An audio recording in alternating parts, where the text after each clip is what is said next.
Welcome into Between the Pylons. I'm John Camacho. And this is Jacob Waters. And guys, this is the third episode of our Power Rankings show. Going to be talking about all the changes that happened after week 2 of the NFL season. It's been a crazy 2 weeks. A lot of changes, a lot of misses on our part. Yeah, for sure. We're going to be talking about that a lot more on the podcast, which you should totally check out, by the way. It comes out on Wednesday, the same day as this show drops. Also, like, subscribe, all that stuff. We really, really appreciate it. Let's not bury the lead. Let's get right into it, talking about our power rankings here. Looking at this list just right off the bat, the biggest winner moving up 7 spots to the 7th spot is the Baltimore Ravens after defeating the Kansas City Chiefs on Sunday Night Football. How impressed were you with this Baltimore Ravens win over the Chiefs? So one of the biggest things that it spoke to me overall was just the leadership of Lamar Jackson and John Harbaugh being able to navigate these injuries. So right now, the Baltimore Ravens have 11 guys on the injured reserve. That is the most in the NFL, and it's not even close. They've been decimated with injuries. It's a next man up mentality, and you know that's always coach talk. That's always what they say. But to actually see the next man up translate to beating the Kansas City Chiefs, something that the Baltimore Ravens, it's a small monkey off the back, if you will, for Lamar. Getting over that hump shows that they can do it not only now with the injuries, but later on in the playoffs when this team gets healthy. It was a huge statement win overall because it reminds me a lot of what Mike Tomlin was able to do.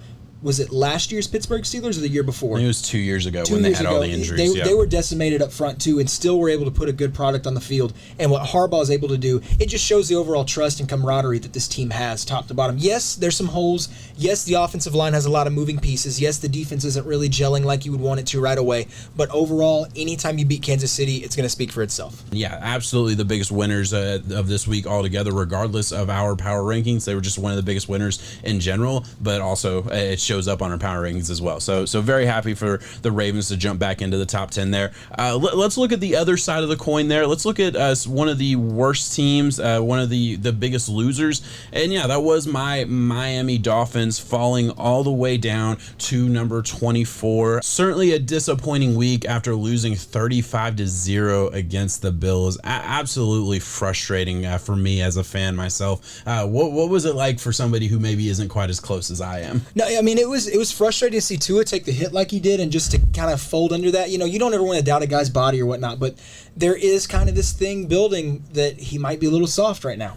You know, and that sometimes when you're watching him play, things don't really flow as well as they should overall. And I know going into the season, since you're a Dolphins fan, you had a lot of questions about Tua, about the team overall, top to bottom. Did you answer anything for yourself? Did you figure anything out? You know, honestly, short answer, no, but let me expand on that just for a little bit.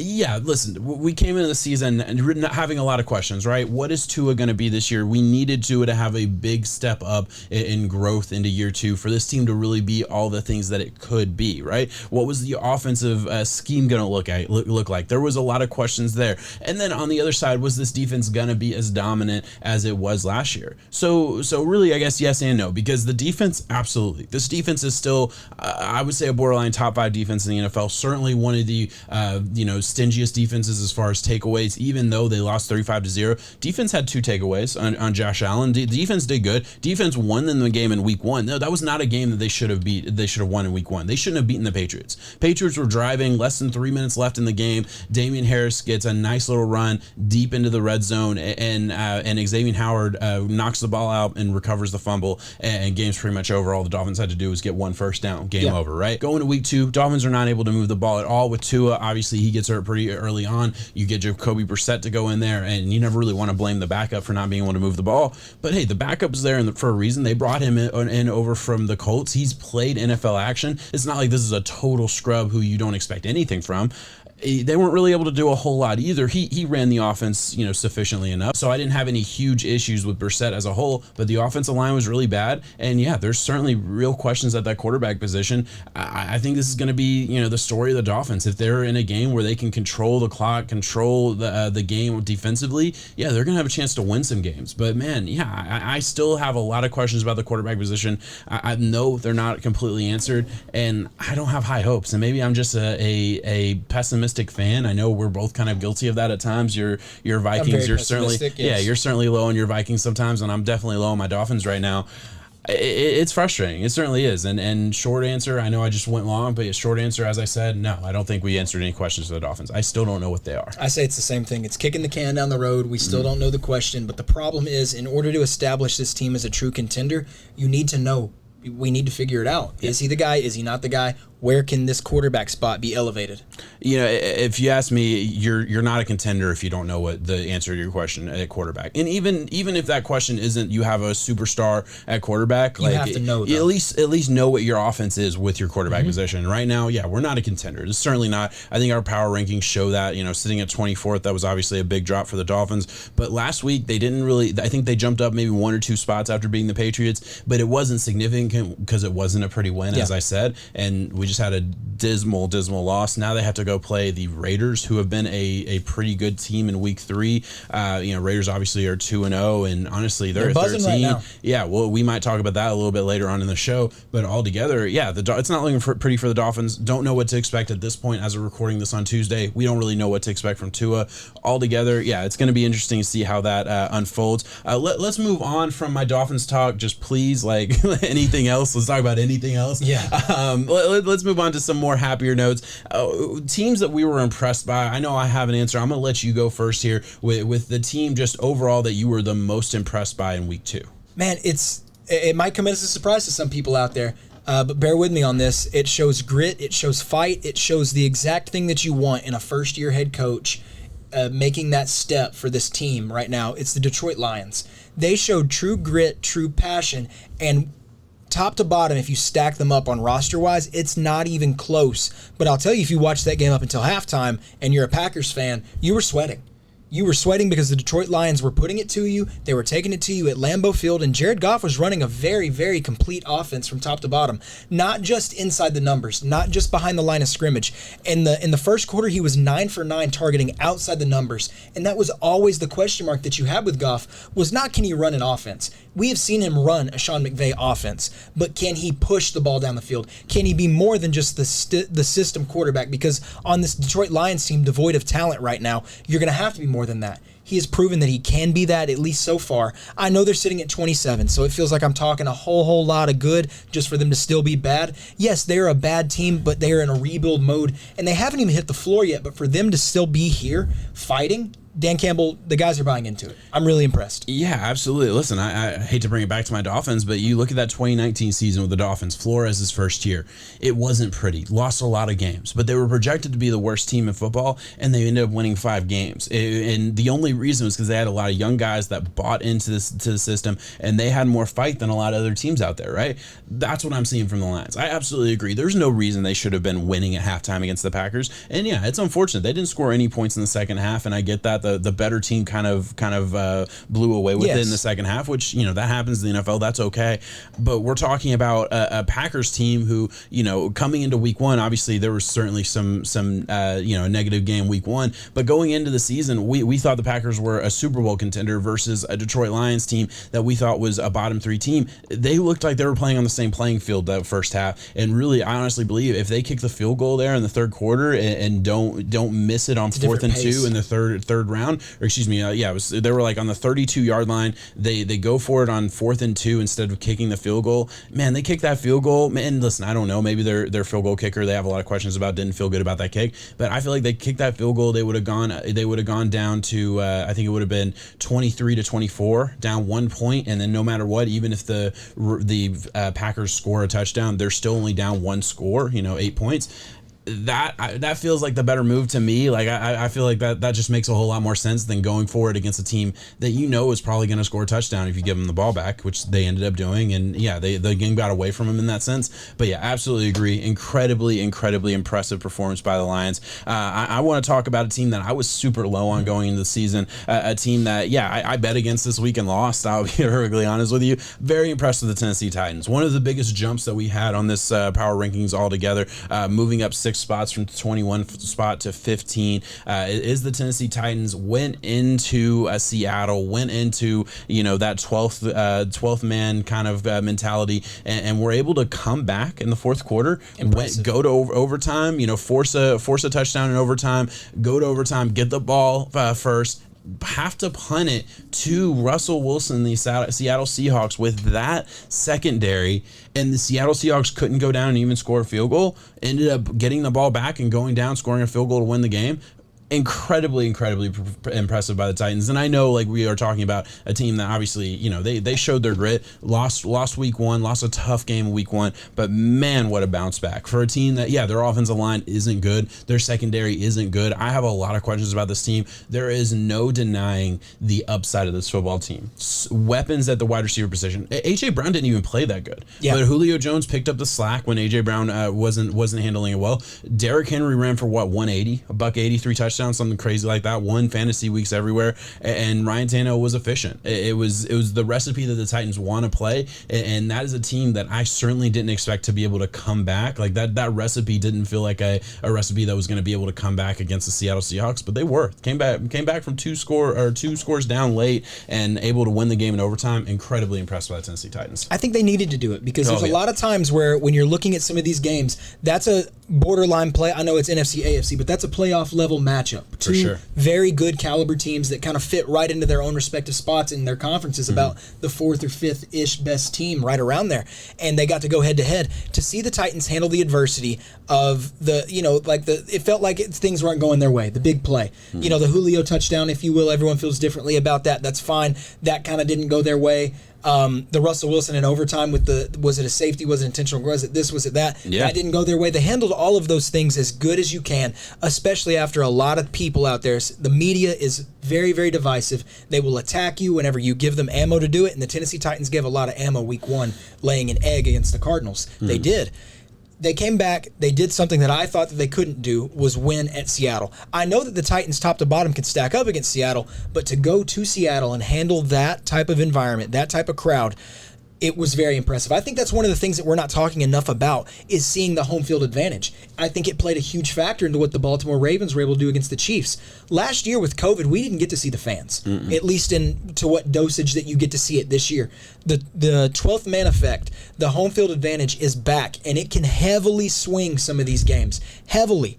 I'm telling you, if we're playing Baltimore, Kansas City without the fans, we know the better team is over and over again. But when you add momentum, when you add the loud noise, when you add the false starts that can kill drives, it adds up here and there. Titans did a great job proving that one wrong. Yeah, no, I absolutely agree. Let's move right along here. We do have to go back to some disappointments. All right, let's talk about some disappointments. I'm really interested to see what you want to talk about here. Where you want to go with this, with your disappointment from week two. Yeah. Who do you like here? My disappointment, and it's not that it really reflected in the power rankings. It's just something that the way that I thought the game script would go and the type of team that this is versus the team that they played should have been, far and away just destroying their opponent. It was the San Francisco 49ers. I have a theory behind it, and I don't know what you think. I want to pick your brain about it just a little bit, but it's kind of hard to commit Kyle Shanahan, but I'm starting to think Kyle Shanahan's ego is getting a little bit in the way of this 49ers overall success of things. And the only reason I say ego is the fact that he thinks he can win with anyone, and he doesn't have to use his stars. He doesn't have to rely on them as much, which is, to a way, a good thing. I admire that, but right now it kind of feels like it is taking away from the team overall. We're seeing very minimal George Kittle usage. Brandon Ayuk, it feels like he's doing mainly just to prove a point to the media or himself or Ayuk. I don't really know exactly, but to deny yourself of such good talent overall, to still get the job done, yes, but I think it could hurt the team overall. Yeah, no, it's interesting. Obviously the San Francisco 49ers beat the Eagles. The Eagles went up 3 spots on our rankings, and the Niners went down 1. I think that game said more about the Eagles for me, as far as like, okay, this Eagles team, they can hang around. They might be real. Yeah, because the Eagles should have won that game. I will flat out say I bet a lot of money on the 49ers, and I ended up getting lucky there with the 49ers winning that game and covering 6 points, wherever you got the line. You usually covered wherever you were at. But the Eagles, the first half, they were the better team. They had some bad breaks, didn't go their way, had to settle for field goals when it should have been touchdowns. But man, a couple things go different. 49ers would have been looking at a 2-score disadvantage late in the fourth, and I don't know what would happen there, but I have a theory they wouldn't have come out as a winner there. So yeah, I think a totally fair point, and something that I think I'm gonna have to keep a closer eye on, because it's not really something that I had thought of. So I think very fair point by you. Are you firmly believe this is a no? ego So thing I don't think I'm not firmly set there. I'm just saying this could be the start of something to where you can afford that against the Eagles. Who'd they play week 1? The Lions. You can afford that type of cute stuff against the Lions. Yeah. But when you start to get into heavier competition, it's going to be kind of crazy to see how they play the Packers this week. Yeah, exactly. It'll be interesting to see what happens there with the Packers. That's something to keep on, something to stay very focused in on. Let's move over to my biggest disappointment from week 1. I don't want to say biggest because they were, again, we're picking both teams were winners and both teams are in our top 10. Both of our disappointments are winners. Yeah, I'm going Arizona Cardinals here. Won it on a missed field goal from the Vikings. I'm sorry. Listen, I don't want to. I'm going to kind of twist the knife a little bit on you a little bit, and I do apologize. Make it hurt. But we did have to talk about the Dolphins for a good 10 minutes, it seemed like, so I don't feel that bad. Right. Cardinals here, yeah, they kept the Vikings really close, and I don't want to sit here and say, hey, the Vikings are a terrible team or anything like that. They're a good football team, and if they do what they want to do, they can certainly be dangerous. But the Cardinals showed in week 1 that they had a dominant defensive line that was going to beat up on lesser talent on the offensive line. I would argue my Minnesota Vikings have one of the worst offensive lines in the NFL. One of the reasons they struggle offensively sometimes is because they don't have a quarterback that can evade pressure, and they have an offensive line that lets pressure happen a good bit. So that was the thing for me. And then the same old offense from the Arizona Cardinals. Look, Kyler Murray's awesome. We know, look, they're the top 8, and I don't have a problem. I think I probably wouldn't have had him. Like, again, for people that don't know, we do our rankings separate and then combine them for the official Between the Pylons rankings. I didn't have them inside the top 10. I know you did.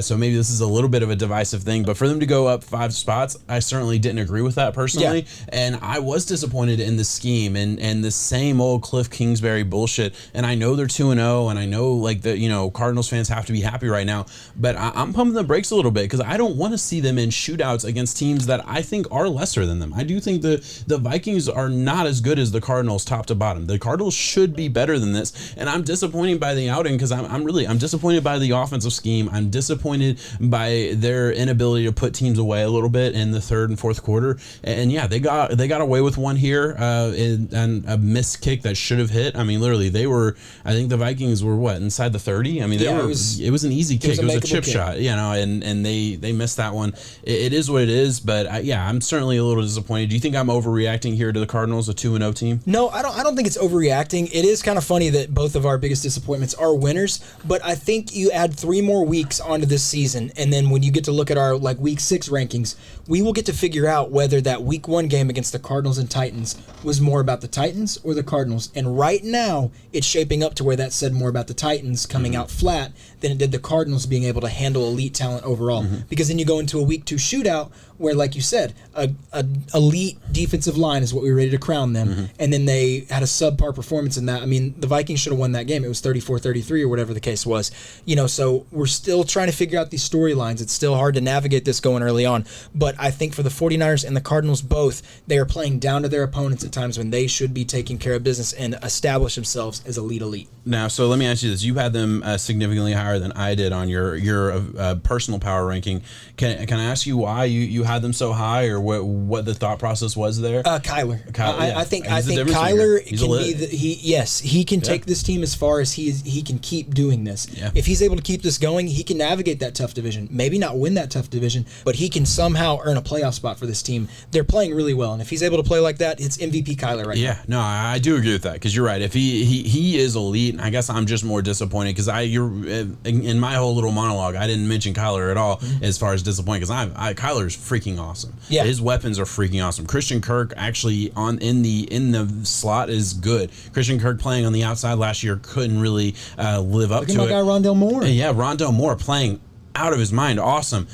It's a recipe for success. I am just worried about them playing down to their competition. I am worried about Cliff Kingsbury. Even after 2-0, I'm sitting here and be like, man, this is a Super Bowl caliber team that I feel like is not being run by a Super Bowl caliber head coach. I agree with that. That's my issue. I think that's my problem. Kyler is getting the most out of this team, not the play calls. Yeah, exactly. So, and again, we'll see how that unravels. Hopefully, Cliff can innovate and kind of come up with some new stuff. If not, I don't think he'll be there much longer. It is one of those weird situations where this is a team that's winning. Do you really want to, fuck with a good thing or all those, or do you kind of stick around, especially if they are a 10-win team at the end of the year and out early in the playoffs? Do you move on from a cliff? I don't know.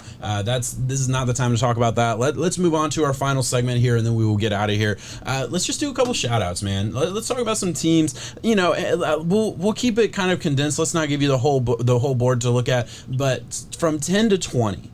Let's shout out a couple teams that you like, that you want to talk about, you know, one way or the other. Let's hear it. Give me your thoughts here. It's got to be the Raiders. Yeah. It's got to be. They're sitting at 13. They're 2-0. And I would say very big statement wins. And it all hinges around the elite, and I mean elite in all capital letters, play of their quarterback, Derek Carr. I went back and rewatched the Raiders and Steelers game, and the way that he is getting the most out of these weapons, I don't know what it is with him and Gruden clicking. Gruden has always said that he liked Derek Carr a lot going into that, and man, it is showing right now. Derek Carr is playing out of his mind. It reminds me of the flash that we saw in 2017. I think it was that long ago. Yeah. Of Derek Carr. The year he broke his leg, when he was having an insane year. Yeah. No, I absolutely agree. Derek Carr is playing out of his mind. Has he leveled up? Is he a legit top 10 quarterback? He has played like it. If you made me rank the top 10 quarterbacks after 2 weeks in the NFL, he's in there, and I might Derek be talking Carr's top five. Yeah, like he has played that well. You take away the past, you take away like the stigma of saying Derek Carr and being like meh, like all of that we just get from years of NFL and years of good but not great, kind of play. But man, has checked every box in the first 2 weeks, and it'll be interesting to see if it continues. Hopefully not next week against my Dolphins, but we'll see how that goes. I'm going to bounce it back with my team at 16, Carolina Panthers. Not my actual fan, but I mean the team that I've been on all year. Carolina Panthers came out and put an absolute whooping on the Saints, who we haven't talked about. Obviously had one of the bigger drops in our power rankings after destroying the Packers, coming out flat against the Panthers. There's certainly something we could talk about there, but man, I think it says more about the Carolina Panthers. I think the Carolina Panthers are a really, really good football team. This is an understated defense. This is a defense that has held out their opponents to exactly this many points in the first half. All right. They are 33-0 point differential in the first half. That is incredible stat. Wild. Yeah. And who'd they play? Yeah, okay, yes, they played the Jets in week 1, but they played the Saints this week. Really, really amazing. They've done really good work on the defense. That offense is still a work in progress. That's the crazy thing, is this offense can be better. This offense is not firing on all cylinders yet, but man, this feels like okay, I don't want to compare it to the former Super Bowl champs, but remember early on in the Bucs where it was like, okay, Tom Brady clearly doesn't have everything firing on all cylinders early on in the season, and it was kind of a work in progress for the Bucs, right? Yeah. I think that's what we're looking at with the Sam Darnold and offense, Joe Brady offense, right? Like, it's not going to be perfect week 2, but I think as the season goes on, it wouldn't surprise me a bit if we're looking at the Panthers as like a top 10 team, week 5, week 6 in the season. They keep playing like this, they will be. They're playing really well, and I'm happy to see Sam Darnold win. It's something that he's not used to, and I'm glad to see it. I'm glad to see it happen. Yeah, I absolutely agree. Anybody else you want to shout out here? I'd like to give a nod to the Denver Broncos. They're sitting at 19 for us, and that might come as a bit of a surprise. This team is 2-0, so some people are saying they might deserve a little bit more love. Listen, me and John both kind of feel the same. We're kind of hesitant. They beat the Giants week 1. They just beat the Jacksonville Jaguars. And, it's not too much to build on, but at the end of the day, they're 2-0. This is a good offense. Cortland Sutton had a coming out party like we've always known is there, and I'm ready to see it really take off. And the defense is good. Yeah. No, great. I absolutely agree. Unfortunate the Bradley Chubb news that just came out. I think he has to have surgery. We're not sure exactly how long he's going to be out. Bradley Chubb, just a dominant player out of college that really just has not been able to stay healthy. We've seen sparks, though. We've seen some serious flashes from him to be an all-time dominant player, but has not been able to flourish on the field just because of injuries, and that's unfortunate. But yeah, I absolutely agree. Broncos haven't moved on our rankings after this week, and that's just because, hey, they beat the Jaguars. They were supposed to beat the Jaguars. Yeah. But man, hey, it's got to feel good to be 2-0. We'll see if it's fake or if it's real in the coming weeks. I don't have their schedule up off the top of my head. But man, yeah, that'll be interesting. But guys, I think that's going to close out our show. Please hit that like button, subscribe to the channel if you haven't already, and most importantly, leave a comment down below. We are we're really interested to hear what people are thinking about our rankings. Who are we too high on? Who are we too low on? Let us know. If you're listening this long, please just hit up a comment. Even if you don't have any thoughts, just show us some love in the comments. We really appreciate it. Guys, we will be back next week with another Power Ranking show. If you're wanting more football content from us, our podcast drops today too. So you can check out the podcast today, or you can check out the player props bet with a special guest this week coming out on Thursday. Check that out as well. We will be back. Peace. Thank you.